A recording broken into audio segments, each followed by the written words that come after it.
Good evening, everyone, and welcome to our promised debate feature.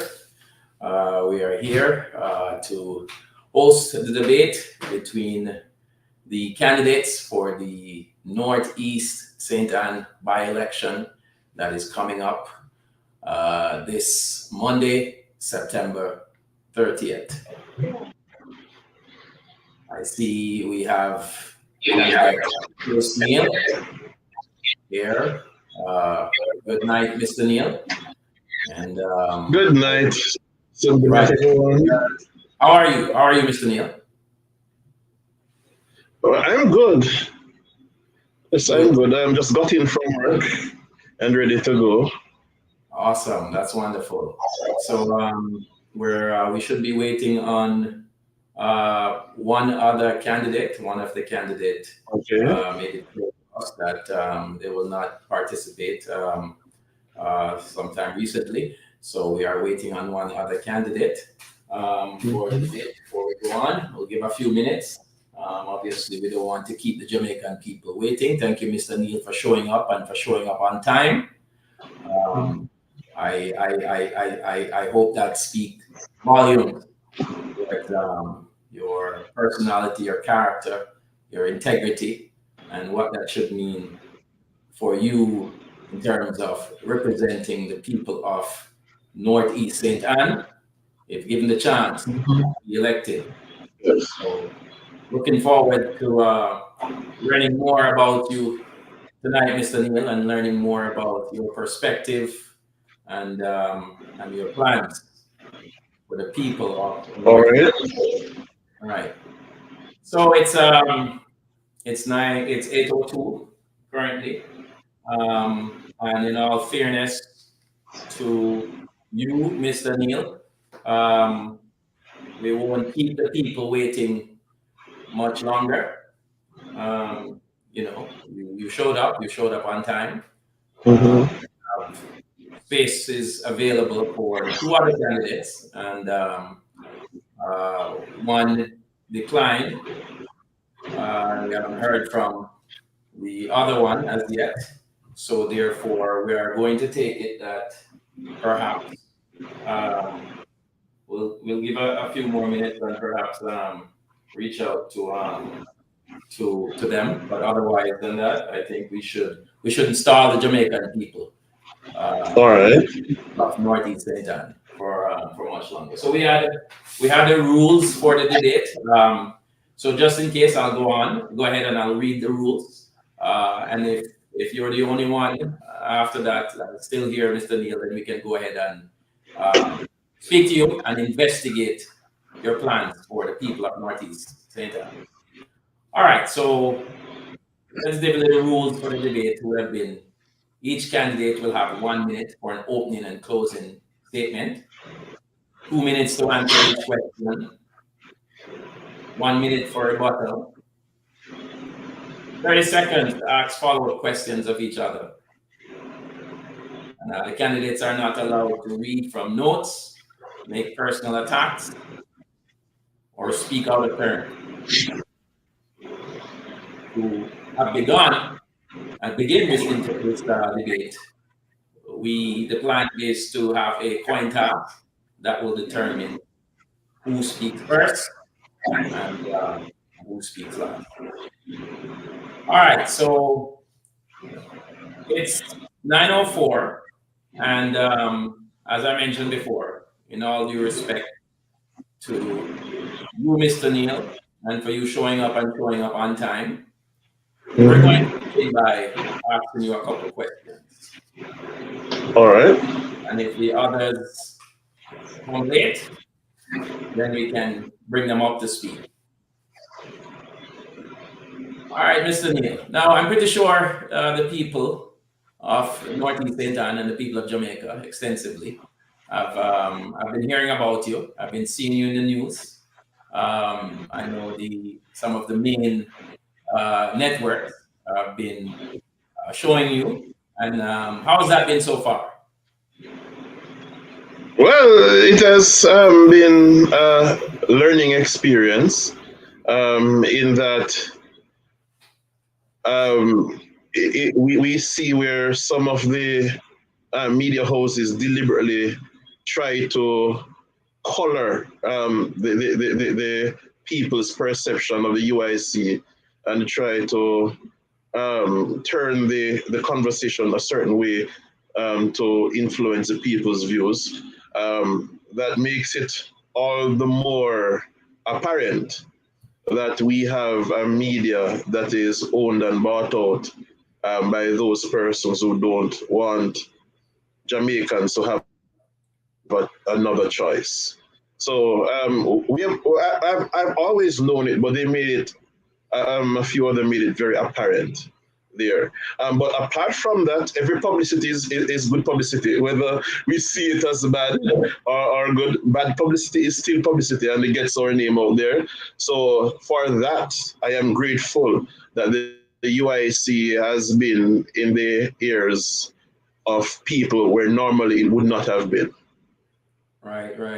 And I guess, and I've been hearing a lot of good things about you from people that I've been speaking to about the election in general. So you're right here, and I'll take it that we'll take that as your opening statement.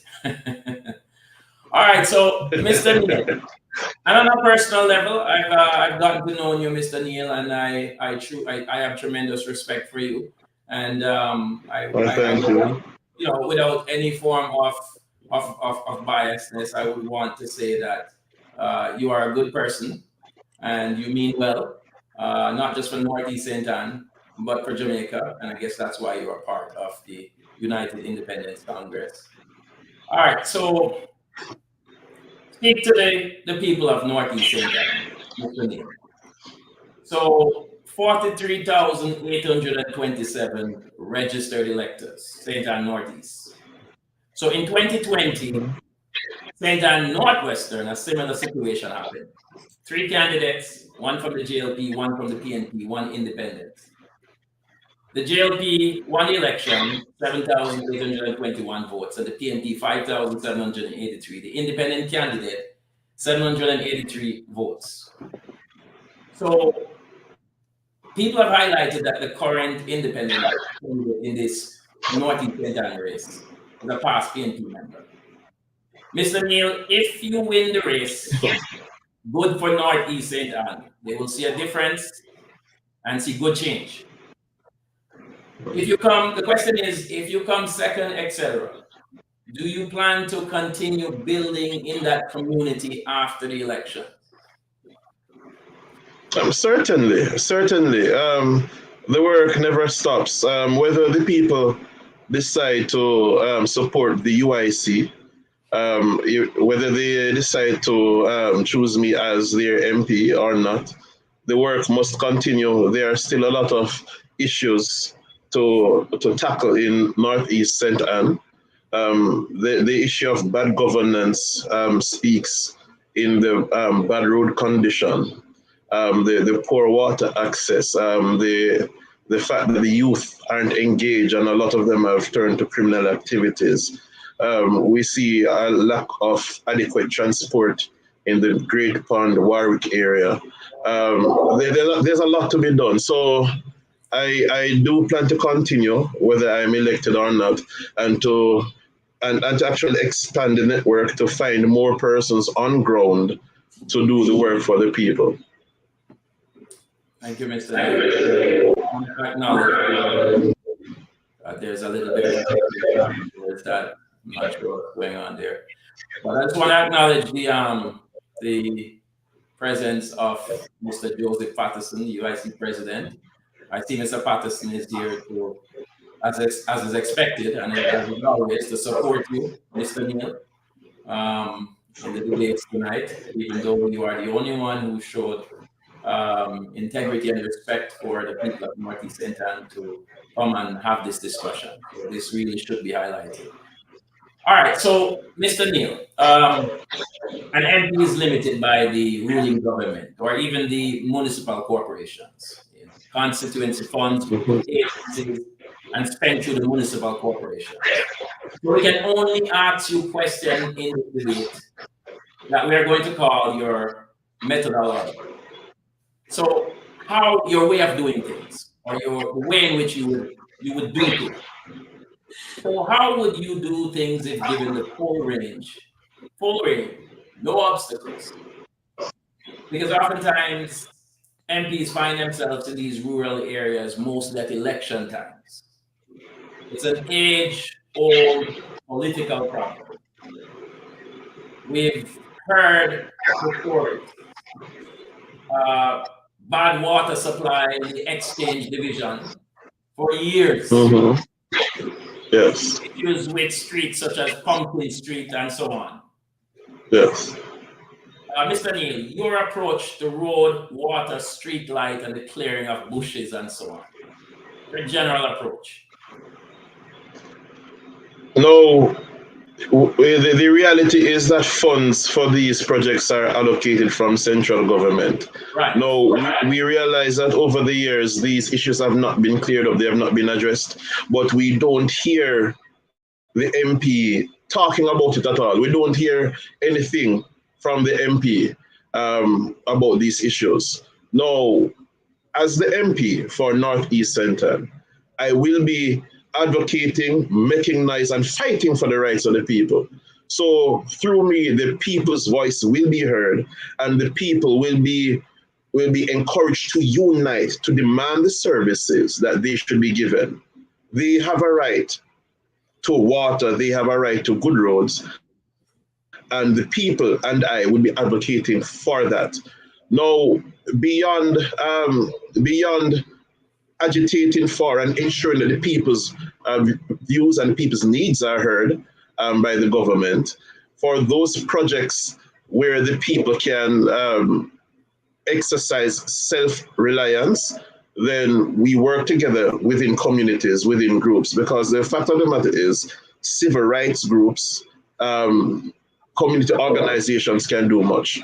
So we will not be, well, I will not be operating on the principle of a patriarch who gives to the people. I'll be operating on the principle of we the people together. We the people together, under my leadership, of course, as MP, we'll be advocating for these, making noise until we get it. And for those things that we can handle, instead of waiting around for government, we can work together within communities to bring about, for example, neighborhood watches, cleanliness of the area, and so forth. If it is that we can build businesses to make the people more sustainable so they can do things without having to wait on the government, then that is how I will operate with the people. So you're basically saying your strategy for accomplishing these age-old problems, it's about prioritizing. It's about gathering the people, massing the people, and prioritizing the work that is needed to be done in the community. I'm trying to understand if that's exactly what you're saying, because yes, as I mentioned, precisely. always happen. These, especially in the rural areas, the politicians, they show up during election time and so on. So they take advantage of the people's gullibility and so on. So is that exactly what you're saying? You're saying your organizational skills and the organizational strategies that you will employ will make the difference. Is that what you're saying? Yes, that's what I'm saying. We will organize, we will together get the people out. So they'll be hearing my voice, but they'll be also hearing the people's voice. And the people will know that this MP is the one voicing and giving effect to carrying out the needs of the people. And we'll execute, we organize, we execute, and we get it done.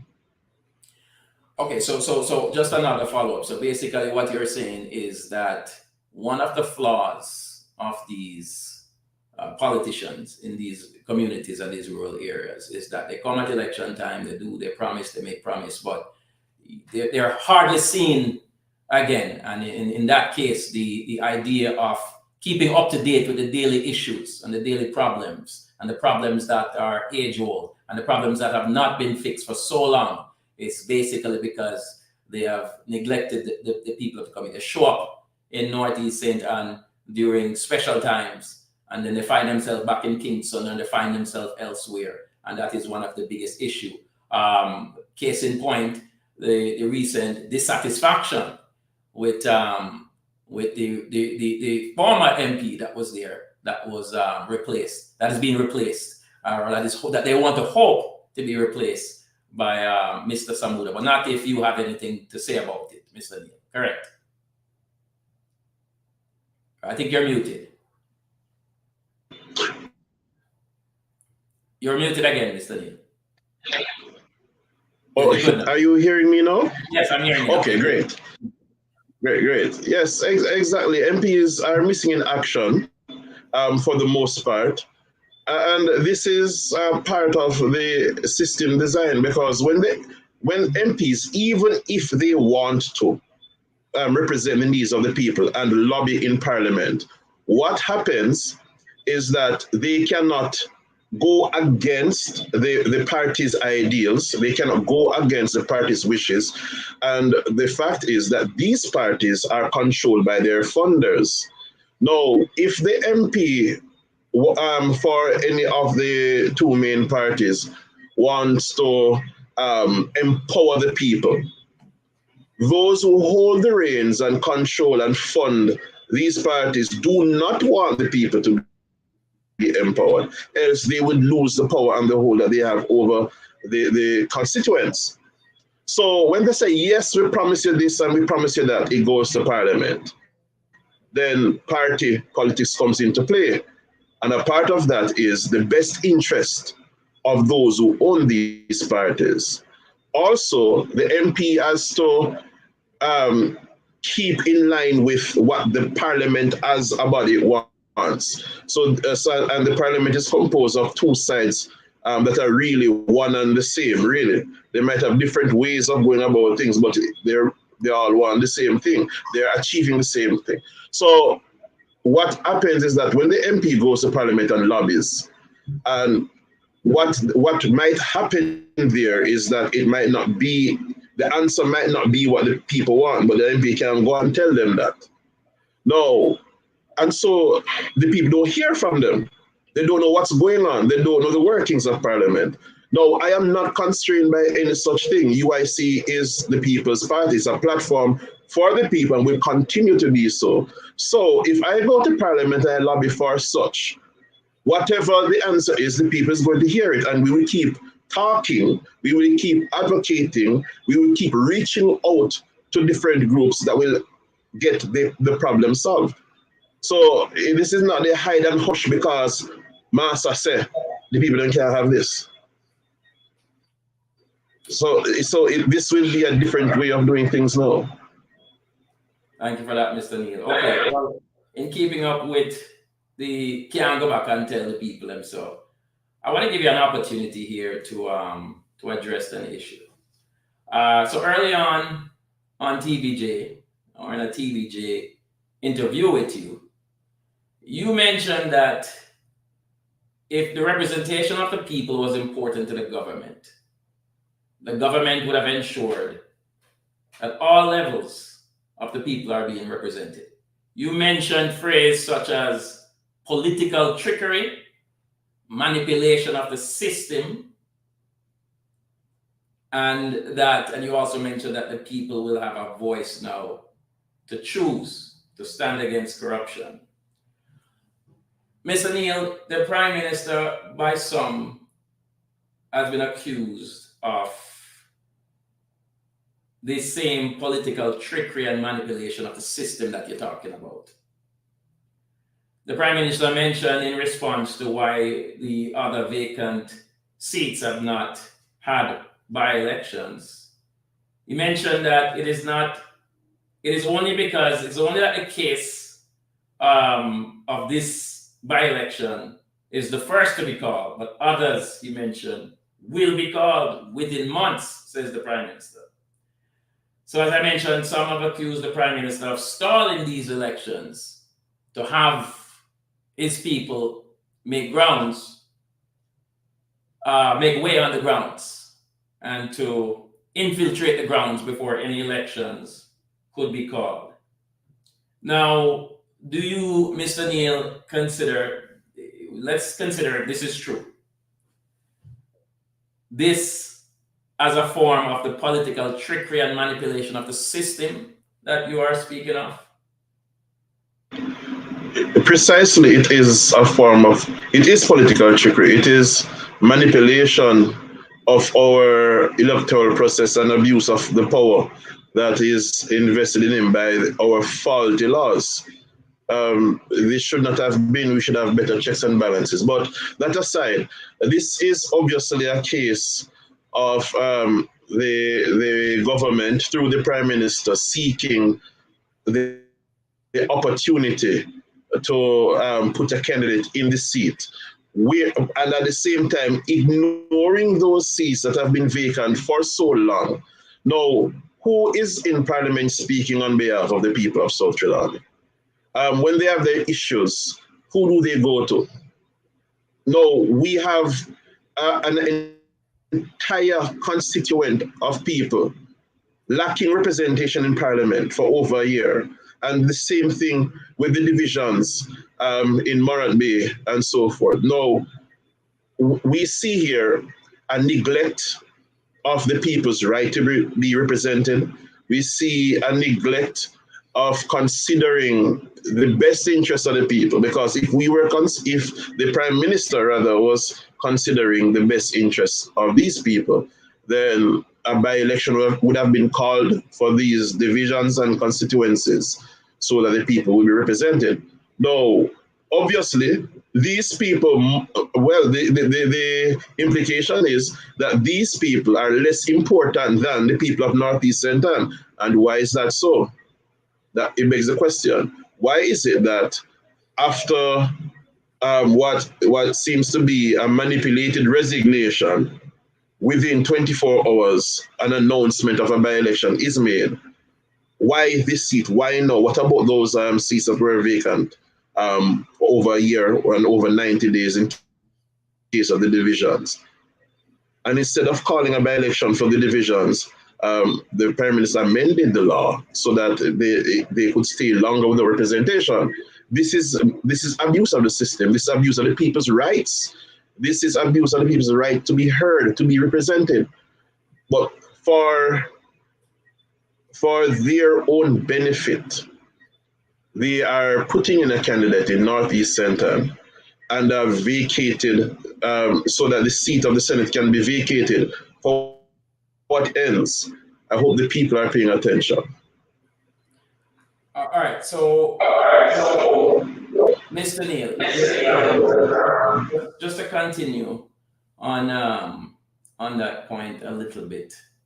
So we have a Prime Minister currently. I want you to tell me how much this plays into this election, by-election in Northeast St. Ann. So we have a Prime Minister that is, engrossed in a lot of,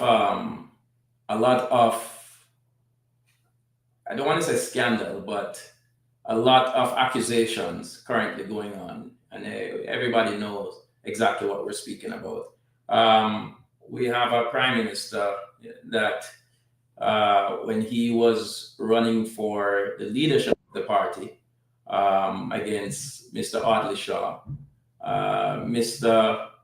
Shaw accused the current Prime Minister for doing a lot of corruption, for bringing people to vote that were not registered and so on. So the Prime Minister continues throughout his tenure to find himself into situations like this. And now Northeast St. Ann, the actions behind setting up the by-election here, once again, is, as you have mentioned a while ago, is called into question.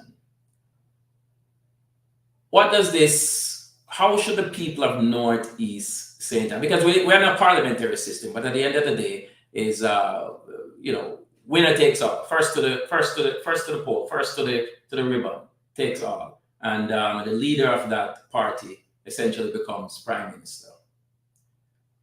What what does this mean for the people of Northeast St. Anne, that their constituency, their little constituency, in terms of making a difference, saying no to the same political manipulation and political trickery that you speak of? We see where the people there themselves, their own people, were very upset with the last MP.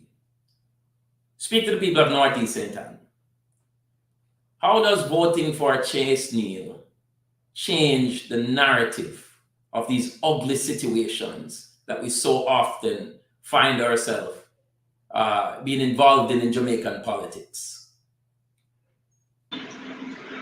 Well, there is a saying, show me your company and I show you who you are.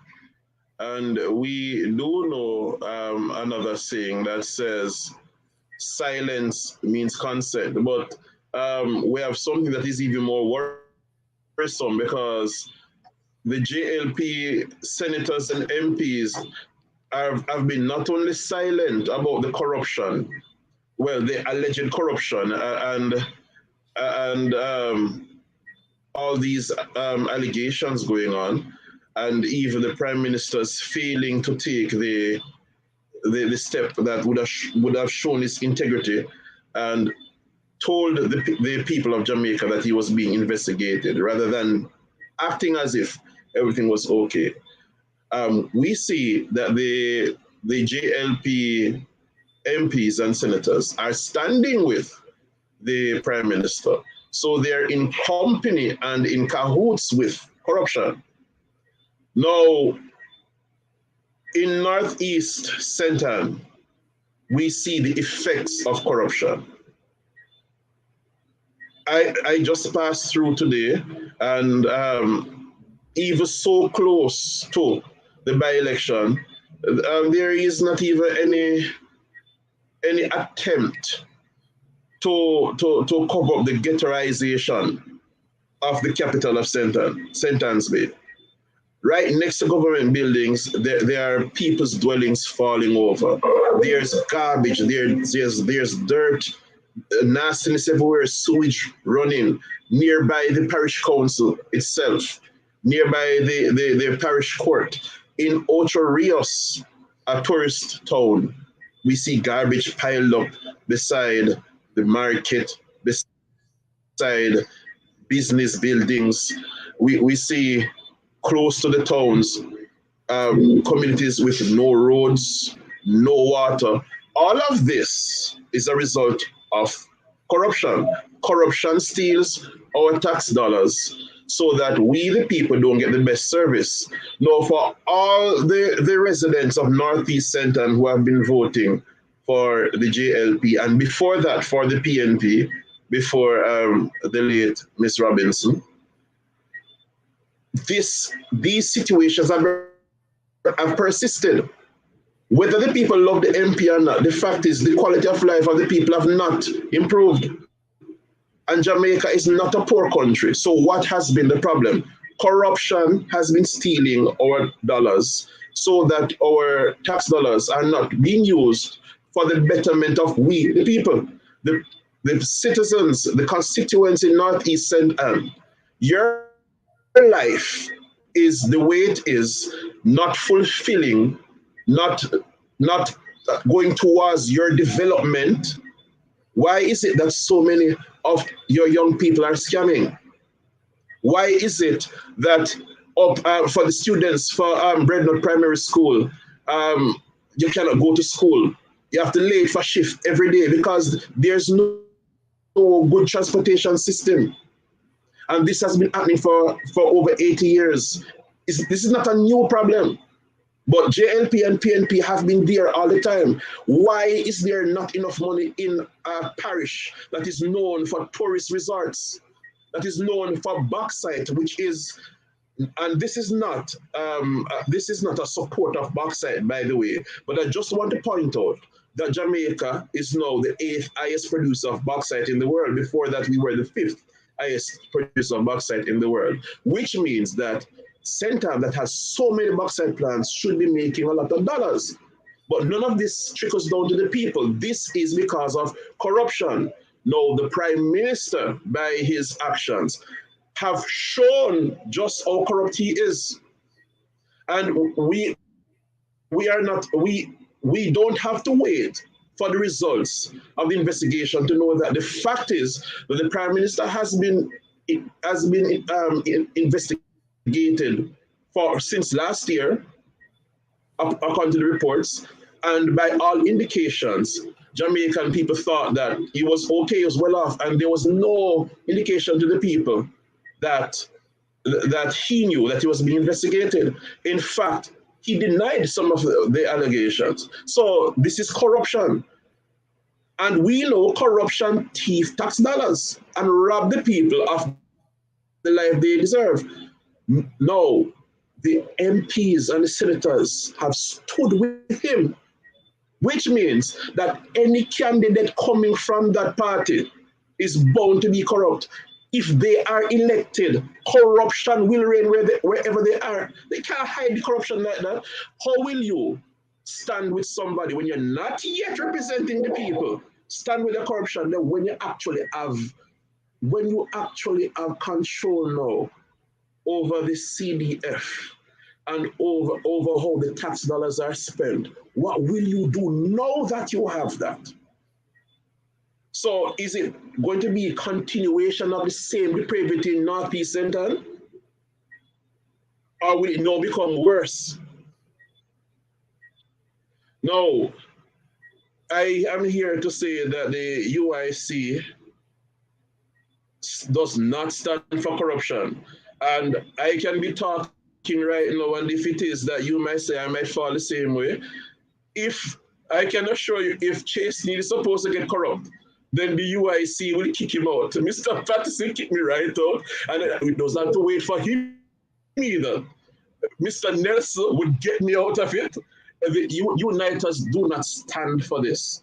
Or the model of the good governance for Jamaica that we have scoffs at this idea. We decry it, and we are for the people. If we are saying that we are for the people, we must ensure that we stand on values that are based on what is good for the people. Now, the JLP, by standing with the Prime Minister, cannot convince me or any person who really is honest that they can show us that they are not corrupt. They have proven it by this stance. And this corruption will only lead to the waste of taxpayers' dollars and the lack of development in Northeast Centre. We know that. We know that. Okay, Mr. Neal,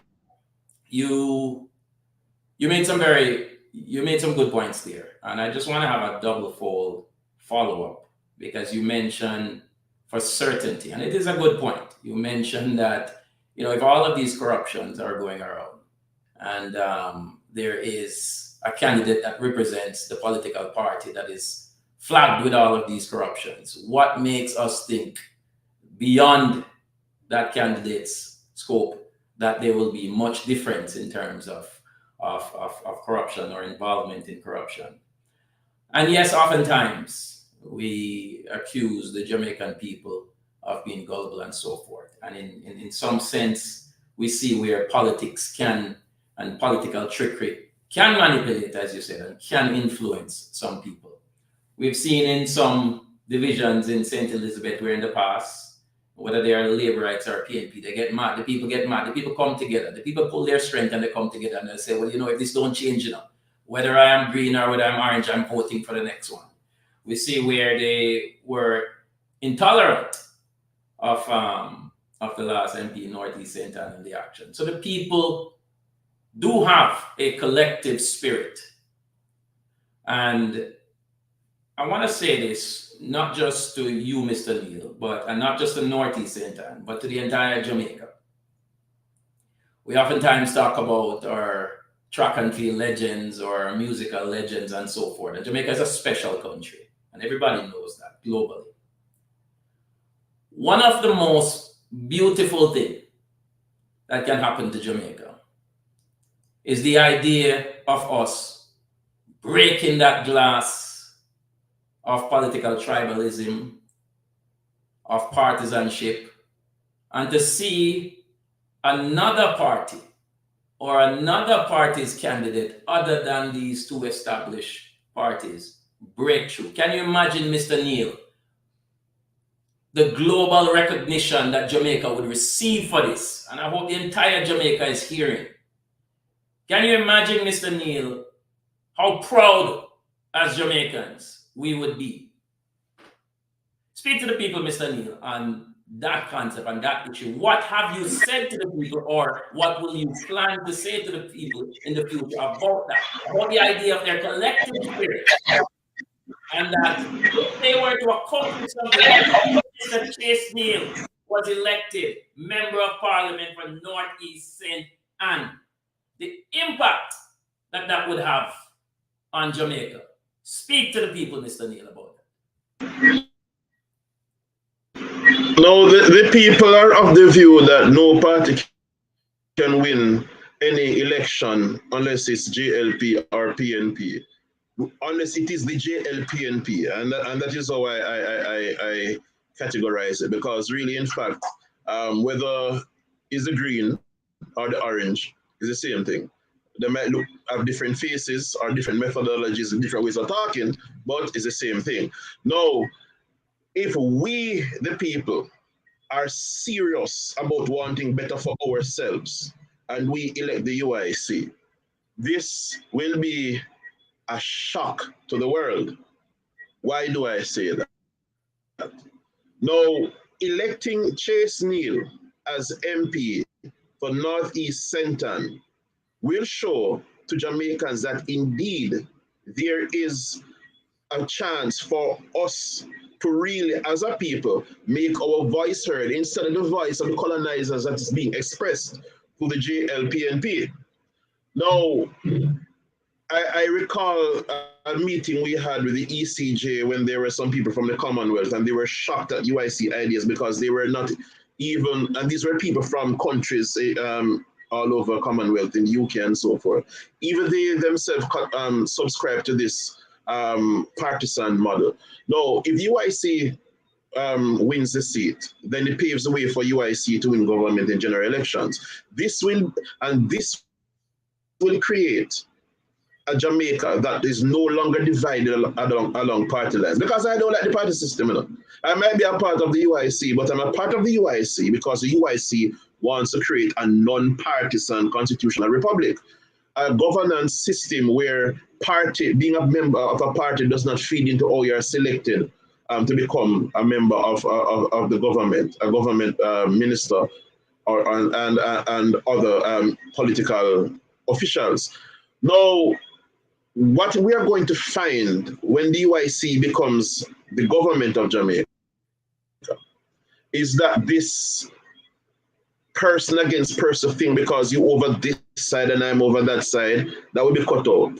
Now, and in the government, instead of the government working against itself, as obtains now, because what happens now is that for laws to be passed, people have partisan interest in mind. So one side might block another proposal that might be good for the people just because it did not originate with them, or it might give the other side a boost in elections, and they would not have this power. So government works against itself, and so does not achieve the best interest of the people. And this is apart from the fact that these are controlled oppositions, really two sides owned by the same group of persons. But the system itself, by being you against me, us against them, also defeats the purpose of governance, which is to ensure that the people have a safe, a clean, and orderly society, and that they are enabled to become their best selves instead of having built-in things to resist our development and our best interests. Now, so with government now working as one, and the people now working as one, no more division like green versus orange, even versus blue, because UIC itself as a party will no longer, so there will be no party structure, so to speak, that will influence governance. So I think we are suicidal in that aspect. Now, so the people will be united.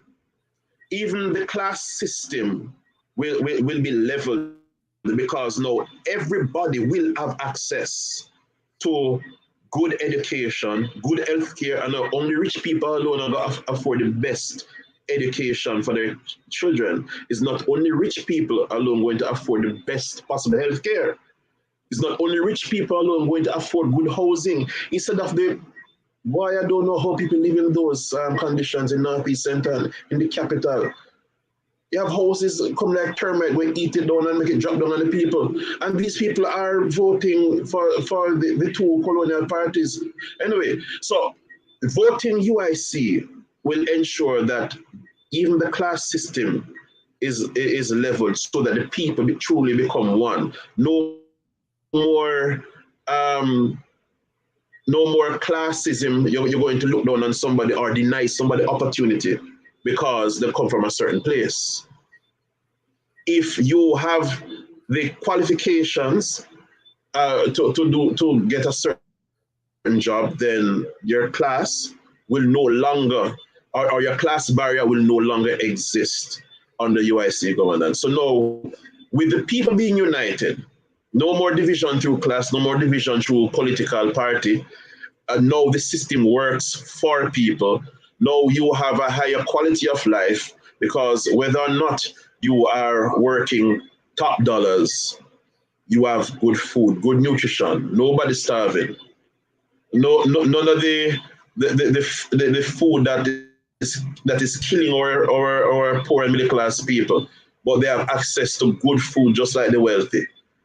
Healthcare is taken care of. Education up to PhD level if they have the opportunity, if they have the capability to do it. So we find now that Jamaicans now will be more caring, because what is happening now, in the crime, the dog eat dog mentality, is because the people have been subjugated to inequality and desperation, and that is what breeds the savagery among our people. So we are going to, and it might sound like a fairy tale, but this is sociology. We can look it up. This is psychology. Now, if we create a society where everybody has the means to become the best version of themselves as far as they want to go, then we are going to have a Jamaica that is the envy of the world. And then, by our example, countries going to follow. And then we have a ripple effect, a better world. Sounds weird, but and it all starts with September 30th.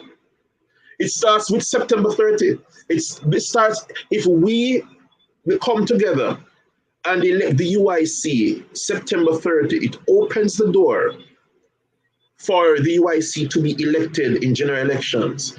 And then this sort of governance that no, it is time for us, the people. It's time for us to be free. Jamaica, hold on. Jamaica is a hold on place. There's a reason why our people are flying out. There's a reason for the brain drain. You can't exist in Jamaica without being a criminal unless you have money already. And if you decide not to be a criminal, you just suffer. You suffer through life. And that is just the reality. That is the reality. And this is precisely because of our governance system. A man cannot look at the lady. Sorry for taking so long, but look at the lady who was arrested for selling food from her home. You can imagine that? You are at your home preparing a meal, and people decide that they want what you have. Jamaicans don't have access to their own economy. What is that? And we look at this as something normal. Everybody was supposed to be like, how was there not a national protest? So somebody selling food from their home, and you lock up the woman. UIC endorses a free market society. If you have a service or a good to sell, and you are not defrauding people, you're not using force, you are not intentionally hiding something harmful from your customers, so long as you have customers who want your product, then the product is valid and legal, so long as you're not hurting other persons or defrauding them in any way. That is justice. That is just. That is fair. But you're going to lock up a woman because she's selling food from her own yard. Then it's illegal to cook food in her yard, no? People, come on, man. Come. Thank you, Mr. Neil. I think you're muted. I think. Thank you. Oh, I think we did ask you to speak to the people, and tonight you're definitely speaking to the people. I want to tone us down a little bit. I want to change tone a little bit. And in following up, I think that was a fairly good response to the question that was asked, because you are right. It is and would be a powerful reality. But speaking as a man of the people, and once again, you're limited by government during states of emergency and so on. So SOEs, example, COVID lockdowns and other sensitive things like that, the people get irate about and so on. Once again, your approach to the community of Northeast St. Anne for reassurance that they will be okay and not abused and their rights taken away from them during such sensitive situations like this. So you're speaking now as a man of the people and a man for the people, a man who, if you are elected as MP, but yet the government at hand is not your political party or so on. So the limitations that you have, reassure the people that they can take comfort in you as their MP during sensitive times like these, states of emergencies, lockdowns, and so on. Your approach to these kinds of situations, Mr. Neil.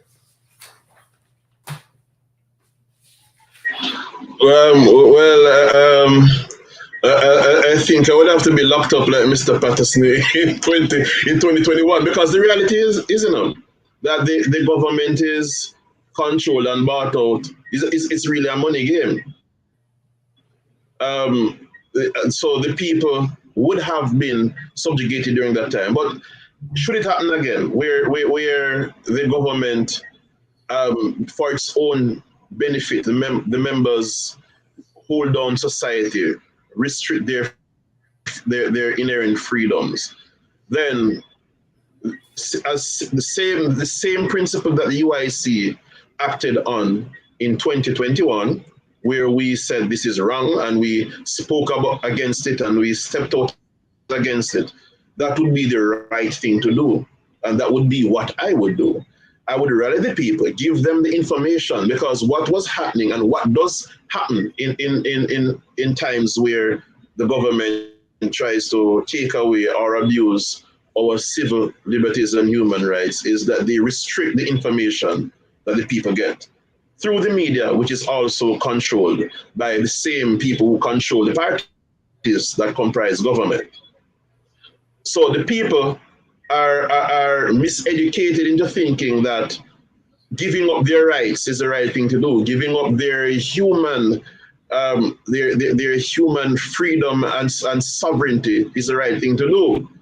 No, I will be that voice that will be rubbishing those attempts and giving the people the information to alternative means and mobilizing the people to come out on behalf of themselves. Because people, this might be something that might be foreign to you, but you do have the right to defend yourself against the government, just as you have the right to defend yourself against anybody who tries to storm your house and thief your things. So if it is that the government tries to take away our rights, then I will show the people that we need to defend ourselves, and let's go do that. Thank you, Mr. Neil. Okay, so for the next two questions, I'm going to ask, for the sake of time, because there's two important questions that I really want for you to answer for the people of Northeast St. Anne. But for the next two questions, I'm going to ask if you can speak briefly on them, perhaps 1 minute each. And the first one is, once again, speaking as a man of the people and a man for the people. So marginalized people in the community of Northeast St. Anne, youth, women, children, people who need care and rehabilitation as well. Your outlook on this?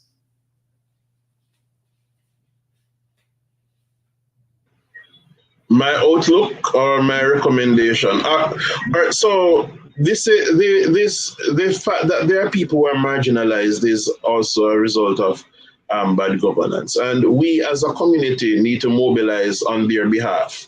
So through youth organizations, we can address the youth issues. There are a number of youth organizations, such as the National Youth Council of Jamaica, that we can activate. I've been working with them to address youth issues. As it relates to women's rights being abused, there is a Women's Center of Jamaica and other groups that we can go to. But we as a people need to center around these issues and correct them, address them, and help people as much as we can. Other from that, then we have to advocate, and that is what would be my approach. Work on the ground with the people, use our resources to address these, and then in Parliament, advocate for a better way of addressing these. So that's me as MP of Northeast St. Ann. You said briefly, so I won't go further. Well, let's touch on an area that you're familiar with. Once again, your outlook, or as you say, recommendation or plans, or special projects such as schools and community projects. No, you're an educator. Schools and community projects. So somehow they're connected. The two is oftentimes connected. Schools, community projects, and so on. Your approach. All right, my approach is the one I'm taking now, but as an MP, I would be able to expand it.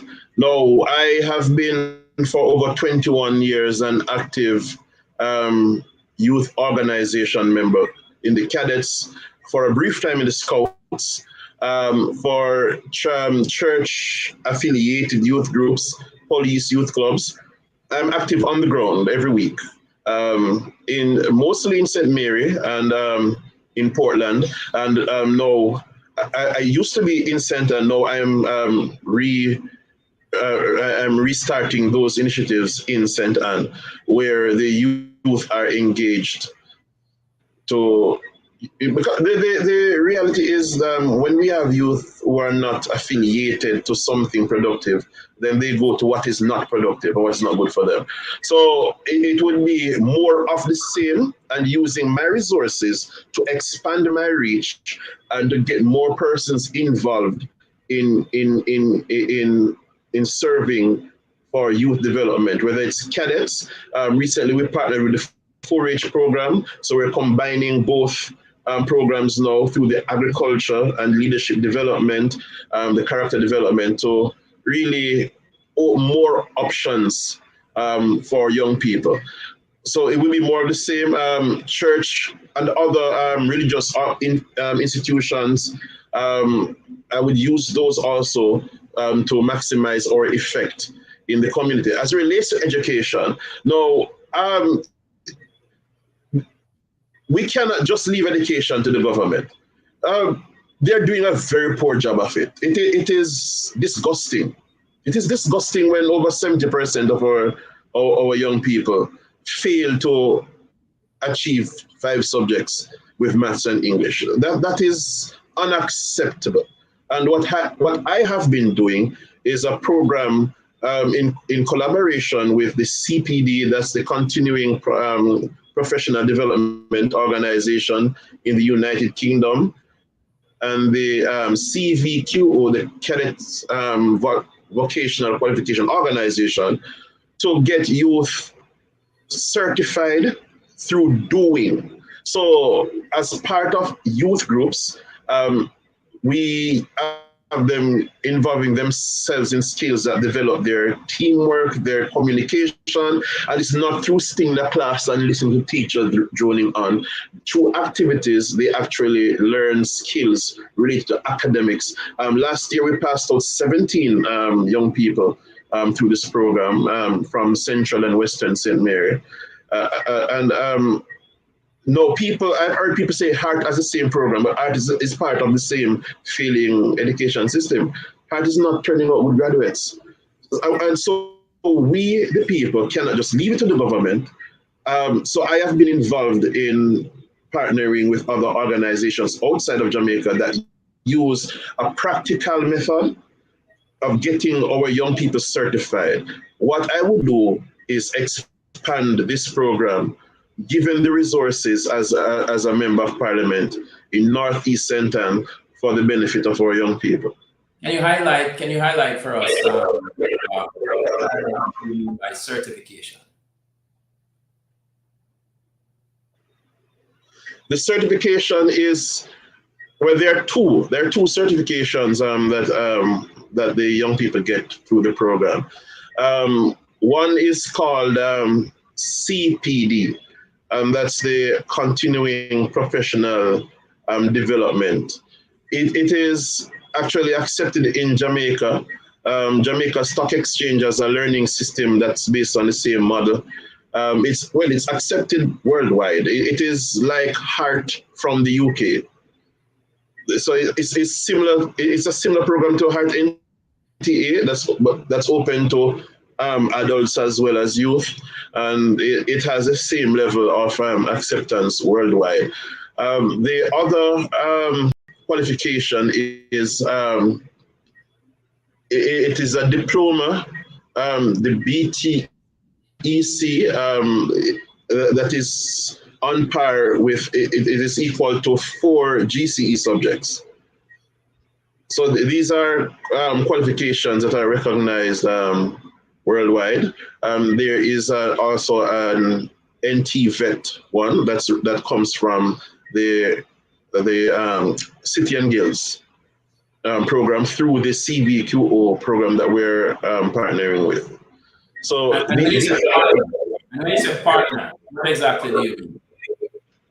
We write to them and say we have some young people who want to be a part of this program. We register with them and they give us the go-ahead to use their material. And when the young people have completed their activities, we make portfolios of their work. They take pictures there. For those persons who cannot write well, they speak, and then we guide them now into how to develop their speech into something written. And the organization looks at that and gives them a grade based on it, besides their competence level, and assigns them a grade, and they get their certification and are able to enter the world of work. So you are a man of the people, because you're taking these initiatives and you're helping the youth and the young people and so on in the communities. Do you have a number, or do you care to give a number of the amount of people that have been helped so far with this, or is it it's in the works? It's something work in progress, or do you have some sort of range? You can let us know. All right, so this was an initiative started January 2023, and last year we passed 17 young people out of the program. No, it is ongoing, so I'll be able to give you the numbers December for this year. So they're undergoing it now. So what I want to do with those that came through in the pilot program last year, it shows that this is an initiative that can work. So I want to expand this, given the go ahead by the people to work for them. That's very interesting, Mr. It was inspirational to hear that, and I hope the people of Northeast St. Anne is hearing and seeing your potential, seeing your devotion and dedication, and seeing through your speech the goodness that is in you, and more than the goodness, but the leadership, the practicality and the leadership that you seem to possess there. Okay, so we're almost running out of time, but I have two more Two more questions that I want to get at. And the first one, Mr. Neil, is the almost seemingly impossible to solve issue because of acceptance and normalization and so on. We know you spoke briefly about road work at the beginning of this debate, but potholes in the community, your views on this, and what can you do differently if given no obstacles, but as well, even if there are obstacles, because oftentimes people make excuses about the potholes in Jamaica. We're known for potholes so much that it is oftentimes the butt of jokes. But potholes in the communities, are there any alternatives? Your views on this, because without the people depending on government and government funds, and so of course the funds the government should be releasing, obviously, is for road work and so on. But I just want to hear your take on this, because it is a situation that has become normalized. It's become normal to see, especially in the rural areas. It's become normal to see these heavy potholes. We don't see a lot of potholes in Beverly Hills. We don't see a lot of potholes surrounding Vale Royal. But in communities that somehow politicians often manipulate. Your take on this, alternatives. How do we solve the pothole crisis? And try to separate that from road work in general, if you may. We solve the pothole crisis by solving the pothole crisis. We said no name calling, so I won't call any name, but a certain MP in St. James fixed a road that was leading up to his residence a few years ago. If it wasn't 2022, it was 2021. I don't remember the exact year. And he did this by using the marl and by mixing marl and cement. And he said this road is supposed to last a minimum of 20 years with minimum maintenance. And this was posted in the Jamaica Gleaner, the story was, and I reposted it on my social media page and asked, why can't we do this for all the roads in Jamaica? And somebody reported my post and flagged it. But I say this to say that cement, if it is based on this MP's own words, that mixing the marl and the cement is the best thing for the roads, then why are we not doing it for all the roads in Jamaica, especially since we have Caribbean cement in Jamaica that supplies cement not only to Jamaica, but to other countries? Surely then that means we can have enough cement for Jamaica. But Facebook did not like my comment or somebody. But that just goes to say that we can handle this problem. So we fix the pothole problem by fixing the pothole, just doing it, not giving the excuses that we're giving. Just do it. Use the people and tax money and fix the roads. Now, if there were no challenges to having the roads fixed as MP, then I would have the roads fixed. Because the thing is, it affects everything, the transport network, how we go from one place to the other affects business. It affects health. It affects our emergency services. If there's no good road to drive on, then how will the police or the ambulance or the fire service reach you on time? And if they can manage to traverse the mazes that are our roads, then their vehicles need servicing. That's money that we don't need to be spending unnecessarily, because it's expensive to maintain these the damage that is being foisted out on our vehicles because of the stupid, and I call it stupid because it can be fixed. This stupid road problem. It needs to be handled. It needs to be fixed, and we need to stop misappropriating public funds and use the funds for what it is meant for the benefit of the people. Fix the roads.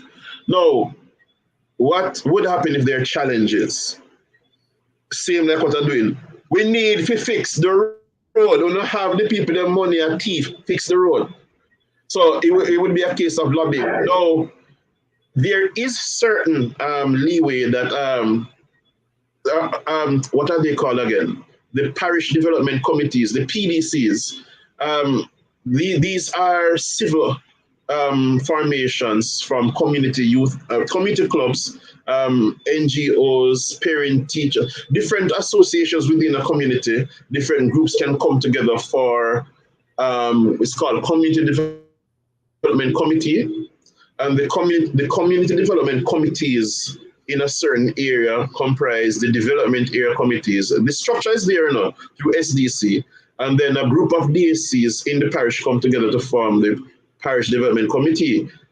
Community groups through this structure can actually come together, register as a formal CDC with the company's office, and also register with the SDC, and then together they can agitate for grants for community development. But this system is not utilized in Jamaica. No, what the people can do through the CDCs is actually lobby for projects to fix the roads, working with the elected representative, because the MPs and councillors are ex officio members of each CDC, but the people have to form the CDCs.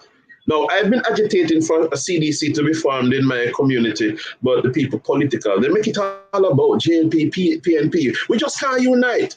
But so what if there were challenges? What I would do now, elected as an MP, would be different than little teacher security chasing, come with farm this. It would be, we know, the MP saying, all right, people, let's come together and get this problem fixed. And so through the CDCs, Parliament can go and waste them time, you know. But through the CDCs now, we get registered as a group through the company office, get registered through SDC, and then we implement our plan for our communities.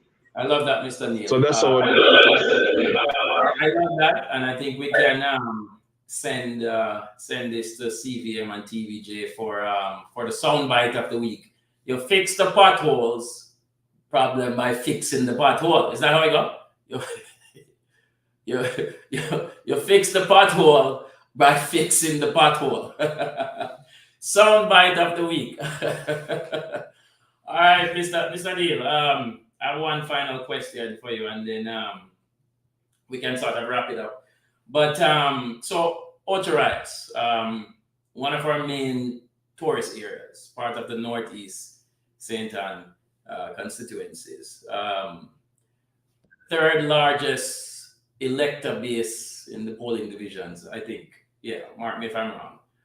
But there's an issue of the plight of the craft vendors, the economic hardships that they're facing, especially in Ocho-Rios, which, as I mentioned, is one of our main tourist areas. Your approach to the craft vendors.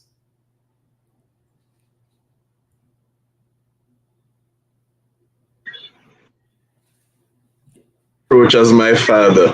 My father was the founder of Jamaica Craft Producers Association. He was a master craftsman and a basketry technician.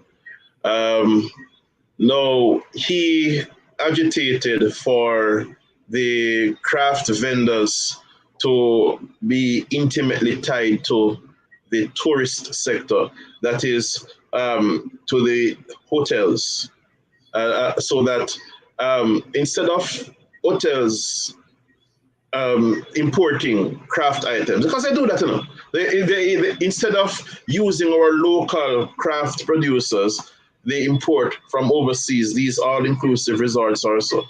Now, my father agitated through the Jamaica Craft Producers Association for that to be done, and it was on the way to be a reality, but partisan politics got in the way, and government was changed and it was thrown out. Now, I would be advocating for the same.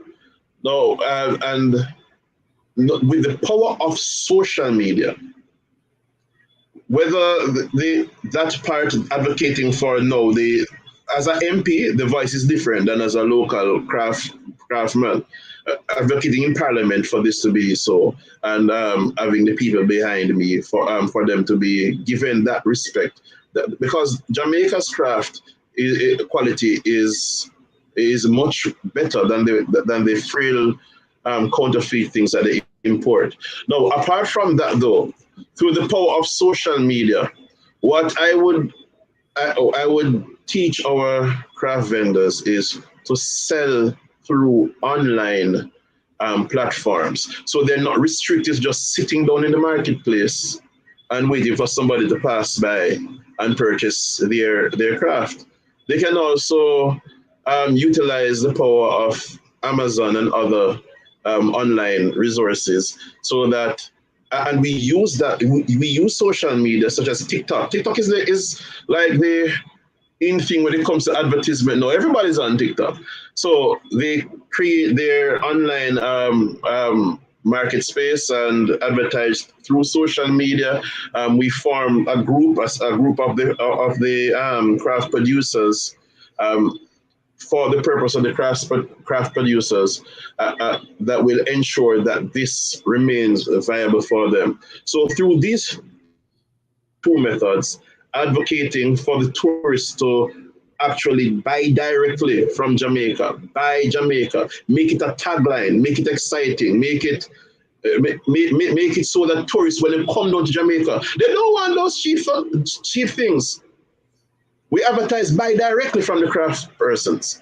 So through that medium and selling social, that is what I would say would help with our craft producers gaining some well-deserved revenue for their talent. Thank you so much, Mr. Neil. Before we close off, I want to inquire with Mr. Patterson. Would you like to speak to any issues or speak to the people tonight on anything? Oh, I just want to congratulate Mr. Neil on an excellent performance in tonight's debate. It's a real pity that those who were invited didn't find it necessary to show up. But I think he has answered the questions very well, and has identified for the people what will make him a better MP than what they have now, if nothing else, because he's going to be representing the people of Northeast St. Ann, not a party, but the people of Northeast St. Ann. The UIC as a movement is only a party because we want to facilitate Jamaica becoming a non-partisan constitutional republic. And so when Mr. Neil is elected, he will pave the way for many more Jamaicans to be elected who are independent thinkers, who want to see a Jamaica that follows the practices of good governance, which allows your MP to be a true representative of the people, so that we can end up with government of the people, by the people, and for the people. I just want to point out, though, on the matter of the Prime Minister and his current debacle in trying to figure out whether or not he has lied to the Integrity Commission and to the people of Jamaica, whether or not he has made false declarations on his submissions, and whether or not he has violated his own laws by using a charity to pay for personal items, and whether or not he has participated in any form of money laundering by having millions of dollars passing between various accounts, including some with his parents on it, and whether or not during the heights of, the situation we had in 2020 to 2022, 23, whether or not at that time when the Jamaican people were suffering and struggling, he was busy attending to his various businesses and moving millions of dollars around while the Jamaican people suffer. I think it is really sad that the members of Parliament did not see it fit at this time to decide to stand for the Jamaican people, as opposed to stand with someone who clearly has no business serving as our Prime Minister at this time. But then again, the entire system has no business allowing these two colonial parties to be standing in the seat of our government today. It's just a pity that Mr. Neil and all other contenders for government will face the terrible fact that 70% or so of the Jamaican people are turned off from politics and are uninformed about politics and may not see this opportunity that is before them. So tonight, I hope that what they've heard from Mr. Neil will galvanize us, all of us, to share this live with Jamaicans right across Jamaica and around the world so that we can come together and for the first time in our recent history, put aside our misunderstanding, lack of understanding, or refusal to understand, and just band together now and send a clear message to ourselves that we're going to depart from the path on which we have been led by our colonial masters and their puppets for the last 80 years. Mr. Moderator, Mr. Host, I want to thank you for conducting yourself with distinction tonight. Even though you only had one candidate to to debate, you clearly, made it interesting for the rest of us to watch and listen to. I myself must say I found it quite refreshing and entertaining and informative at the same time, because I get to hear more from Mr. Neil. But the way you posed the question was quite elevating and exciting. And so I hope all of our viewers on One Jamaica TV, on UIC Liberty TV, UIC Jamaica TV, on Twitter and TikTok, everywhere you're watching it, that you were impressed with both gentlemen as I was, and that you'll use this opportunity now to just make sure to the rest of Jamaica here. The news media will not carry Mr. Neil except for an opportunity to ridicule him. It will not share the values and the vision of the UIC with the Jamaican people in a way that will get them to recognize that we're working for all Jamaicans. So we have to do it. All of we have to just come together now and say, let us be the vehicle, the transmitter, the transmission tower, the media avenues that will bring the good news of the UIC to all Jamaicans in every nook and cranny, every corner, a northeast St. Anne. Let us get the message to our cousin, our auntie, our uncle, and say, there is a man. Him name is a Chase Neil. Him head big, you see, but he, but he is the man that is here, willing and ready to help us to turn the corner, to do like Pilate and wash our hands of these two colonial parties and give ourselves a fighting chance. Mr. Neil may be one person, but when you let one person in through the door, you're opening the door for 1,000 more. And what you're about to do by electing Mr. Neil is to say to those who have misled us for the last 80 years, enough is enough is enough. It is time for real change now. And we, the United Independence Congress of Jamaica, represent the people because we're owned by the people, we're funded by the people.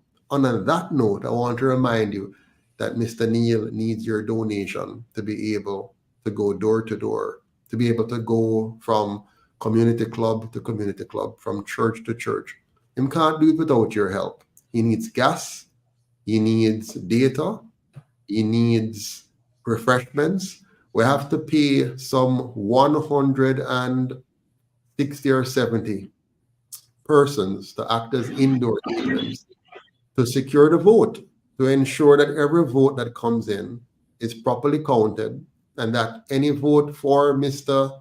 Neil goes to Mr. Neil, and that anybody else inside of that polling station can't misrepresent the facts and make somebody else win when they shouldn't. We know the deck is stacked against us. We know that already. But help us to help you by giving Mr. Neil any amount you can. So go to our website tonight at uicjamaica.com and give $1,000, $2,000, $5,000, Jamaican that is, or even US. Whatever you can, 10 US, 25 US, Canadian, British pound, Cayman dollar, whatever it is. Just go to our website right now at uicjamaica.com and donate to Mr. Neil's campaign. We only have 4 days before election. On election day, on the 30th of this month, we can't campaign. but every day up to that. So we have 4 days to go. So I am inviting and encouraging all of us everywhere to reach into our pockets now and send whatever you can to help Mr. Neil win this election. He needs the money to reach people. You cannot win elections without money in an economy, in a system as it is currently designed. When the UIC win, we will change the system and money will not be an impediment anymore for the best and brightest to come forward. But today, right now, the system is based on money. The PSOJ oligarchs, they have already stacked the deck for Mr. Samuda. And the PNP is not wasting their money. They're saving it up for the general election when they're going to come full onslaught.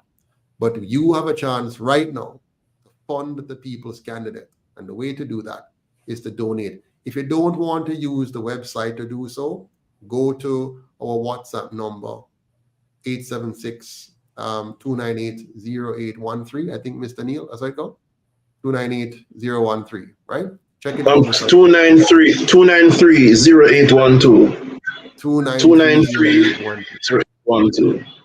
So let's go to the WhatsApp number now and send that message and say, I pledge 5,000 Jamaican dollars to Mr. Neil's campaign. Send that now so you remember, we remember. We'll follow up with you. And then we'll give you an account and you send the money to it and we can get it to Mr. Neil instantaneously. Because that's the only way he will be able to reach people. Without your help, without your support, Matthew Samuda and anybody else that's running with the PSOJ oligarchs' help, they will reach the people and they will trick them into voting for them. There are 70% of us who are waiting to hear from Mr. Neil. They're not watching now. Mr. Neil has to go out and meet them because they're not watching this at the moment. But if you just do 2 things, share this with everybody, and then go to the website and donate 1,000 Jamaican dollars or 10 US dollars or 25, whatever it is, and help Mr. Neil. Thanks again for being here with us. Thank you again, Mr. Moderator. Mr. Neil, I'm not going to tell you good luck. I'm going to say go forward with grace and win for the people. Thank you. Mr. Neil, I just wanted to ask you, I wonder if anybody ever told Mr. Patterson that he has that Prime Minister voice. That is correct. I didn't know that. But the presidential voice. I want to quickly respond to Mr. Lenford Wilson here online, and big up yourself, Juliet and Winston Allen and Kiki and all of you on here. Mr. Lenford Wilson says, where is the office in St. Anne? Now, the UIC does not have an office because we can't afford one. But in due course, when Holy we start to donate, we'll have office in every single parish, in every single constituency. So right now, our office is pretty much online. We have the head office in St. Elizabeth, Lot 16 in Bogue District, St. Elizabeth. But you don't have to come there. You can always find us online. You can always find us at our number, 876-293-018. You can always reach Mr. Neil or anybody else on the team by just calling that number or WhatsApping that number. Go on our website, send us an email, info@uicjamaica.com. But we're here for you. We don't need an office to succeed. What we need is you. Once you're on our side, we can win.